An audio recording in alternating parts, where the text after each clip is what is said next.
So, this is a thing that actually exists. A fourth Bubsy game. A sequel to this game that should have killed the franchise. So, you wanna be a video game star? For starters, grab all the items you see. There's plenty of them in each level. Look, I'll be honest, I cannot blame all the extreme criticism these games have gotten from other critics.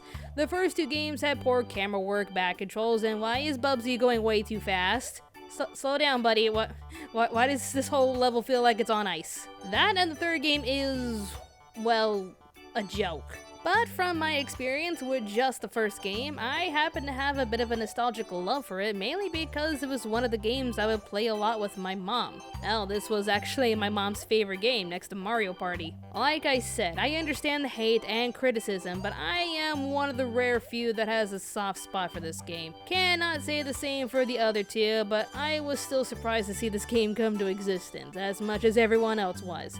Apparently the idea came to be when Accolade announced the revival of several titles, including Hardball, Slave Zero, Deadlock, Planetary Conquest, Eradicator, Redline, and of course, Bubsy. The overall reaction was really not well received given its past reputation, but Accolade was persistent, and here it is. How is it? Well, in some ways it plays better than the other three. That is still not saying much though. Bubsy's prized golden yarn has been taken by the Woolies, and he must fight through an army and travel across the land to get it back. That's pretty much it.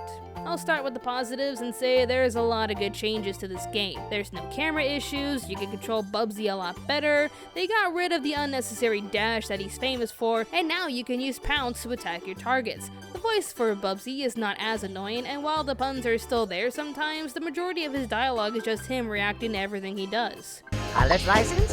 What for? Oh, this is amazing! I love this new ability! Is there a veterinarian in the house? How am I gliding? I have no idea. You have unfinished business with the Woolies? Yeah, get in line, pal. I've been waiting to settle this score since 1993.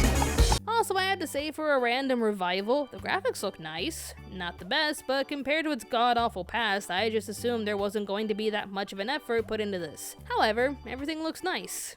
And then there's... Okay, I'm actually out of positive things to say. As cute and charming as it looks, and while the controls are a lot better, this game is still not that good. For one thing, there's really no incentive other than getting from point A to point B while fighting a boss at every 4th level. With that in mind, is there really any point to collect every single yarn ball on the screen? Just to get a high score? That's it? It's not worth it. Each platform level has various keys to collect that allows you to access the yarn ball vault, but that's it. I never cared for the keys, except for this one time when I actually thought I needed them all to finish this level. Nope, I guess I'll keep trying this way, even though this technique has been killing me a lot.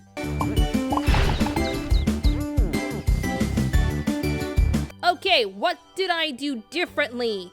Previous attempts got me killed, but this one time worked? Why? Once again, you have one-hit kills which sends you back to the last exclamation point you crossed. That all seems pointless, especially with the boss levels. Why can't I just keep going and have my 9 lives go down with every hit? The boss hits me and I'm just sent back to the top of the level only to pick up where I left off. What's the point in that?